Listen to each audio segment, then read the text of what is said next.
Shollian ala Rasulillah. Hai anak-anak yang salihah, apa kabar kalian hari ini? Mudah-mudahan selalu sehat walafiat. Senang sekali kita bisa bertemu dalam kisah Nabi dan Rasul. Sebelum dimulai, kita akan baca basmalah bersama-sama. Bismillahirrahmanirrahim.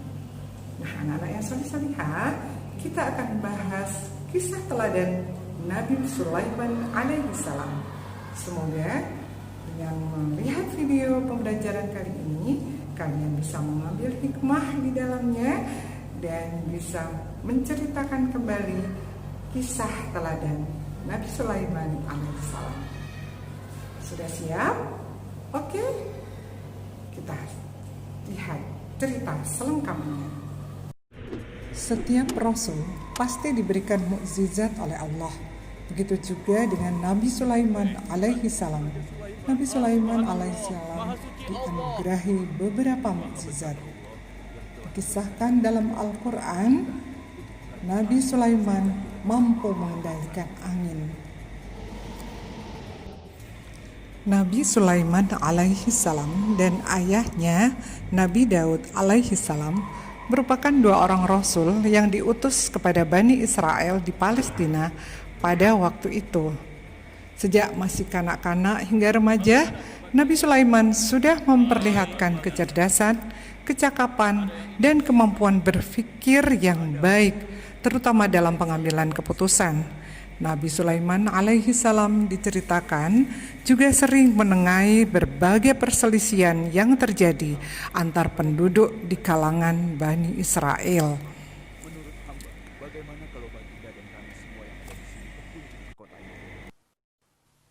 Iya, Baginda. Saya setuju dengan rencana tersebut. Ya, kami juga setuju, Baginda. Menurut hamba, itu rencana yang bagus, Baginda. Baiklah, kalau begitu siapkan pasukan dan semua yang diperlukan dalam perjalanan. Kita akan berangkat sekarang. Baik, Baginda.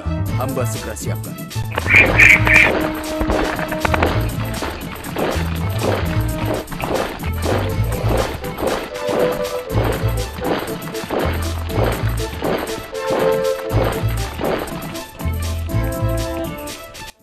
Selain mampu mengendalikan angin, Nabi Sulaiman alaihissalam juga mampu menundukkan para jin. Nabi Sulaiman juga mampu menundukkan makhluk lain seperti binatang. Salah satu binatang yang suaranya didengar oleh Nabi Sulaiman alaihissalam adalah semut. Ada apa ini? Aku tidak tahu. Kita tunggu saja. Ayo cepat. Ayo percepat langkah kalian. Cepat. Raja Sulaiman dan bala tentaranya bersama. Cepat. Ayo cepat. Wahai para semut, jangan terburu-buru. Kami akan menunggu sampai kalian semua sudah masuk ke dalam tanah. Ayo. Pada suatu hari, Nabi Sulaiman mengadakan perjalanan ke Yaman bersama bala tentaranya dari berbagai jenis makhluk. Setibanya di San'a, ibu kota Yaman, ia memanggil burung hudhud untuk mencari sumber air di tempat yang kering dan tandus itu. Ternyata burung hudhud tidak kunjung datang. Nabi Sulaiman marah dan mengancam akan menghukum burung hudhud jika ketidakhadirannya karena alasan yang kurang jelas. Namun, tidak lama kemudian burung hudhud muncul. Baik, Baginda. Burung hudhud mengaku menjumpai seorang wanita yang mempunyai singgasana atau kerajaan yang besar. Namun, wanita tersebut dan kaumnya tidak menyembah Allah, melainkan menyembah matahari. Nabi Sulaiman alaihissalam kemudian meminta kepada burung hudhud untuk mengantarkan surat kepada ratu atau wanita tersebut yang ternyata bernama Ratu Balkis. Surat itu kemudian sampai dan dibaca oleh Ratu Balkis. Apa ini? Kemudian Ratu Balkis meminta pertimbangan kepada para pengawalnya. Ratu Balkis memilih untuk mengirimkan hadiah kepada si pengirim surat sebagai bentuk itikat baik atau niat baik, tanpa tahu siapa si pengirim surat.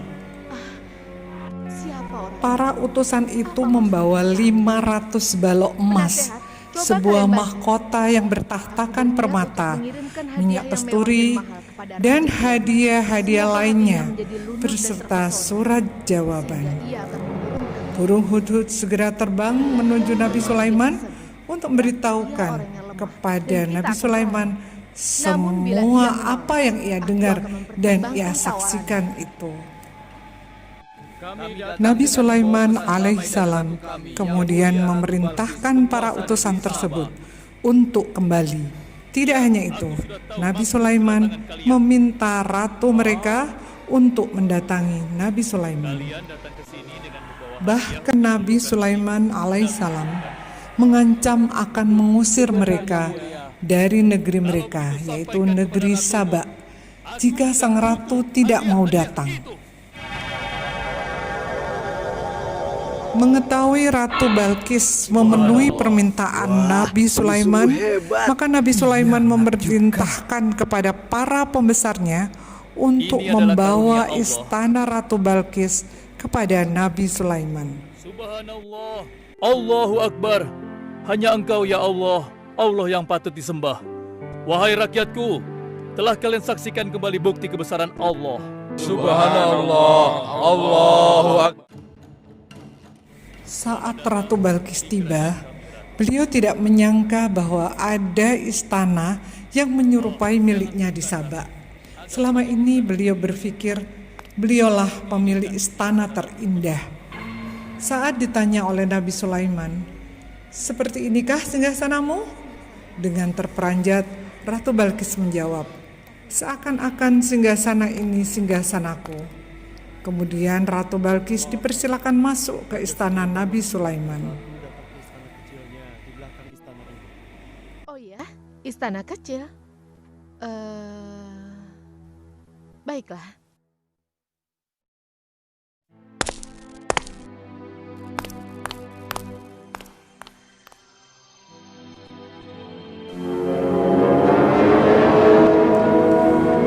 Ketika Nabi Sulaiman mempersilahkan masuk, tanpa sadar Balkis menjinjing pakaiannya lantaran mengira dirinya sedang melintas di kolam yang amat bening airnya.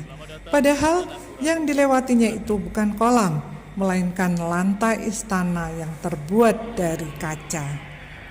Terpukau pada lantai kaca dan menyadari seberapa berpengaruhnya Nabi Sulaiman, Ratu Balkis akhirnya bersedia menyerahkan diri. Ia pun menyatakan dirinya bertobat, tidak lagi menyembah matahari, tetapi berserah diri dan beribadah kepada Allah. Nah, anak-anak yang solih-solihah, tentang kisah Nabi Sulaiman alaihissalam di dalam Al-Quran terdapat di dalam surat An-Naml mulai ayat 15 sampai ayat 44. Nah, tugas kalian adalah membaca kembali di dalam Al-Quran. Nah, selanjutnya kita akan lihat hikmah dari kisah teladan Nabi Sulaiman alaihissalam. Yang pertama, menjadi pribadi yang bijaksana dan cerdas. Hikmah selanjutnya adalah senantiasa bersyukur kepada Allah atas nikmat dan kebaikan yang didapatkan. Kemudian, hikmah selanjutnya, meski memiliki banyak sekali kelebihan, namun tidak menjadi sombong dan lalai. Kemudian, jika kita diberi Allah kekuatan dan kekayaan, harus digunakan untuk kebaikan di jalan Allah.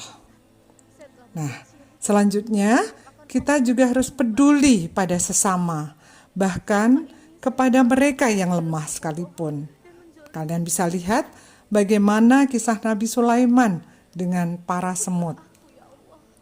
Nah, selanjutnya kita juga harus berani membela agama Allah di jalan yang lurus.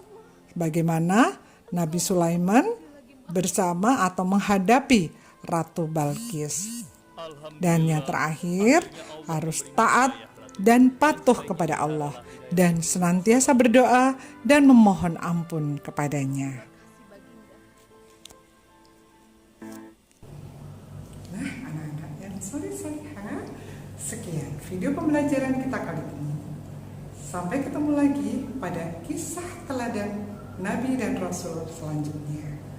Terima kasih telah menyaksikan dengan baik. Jangan lupa tetap di rumah, jaga jarak, dan pakai maskernya. Assalamualaikum warahmatullahi wabarakatuh.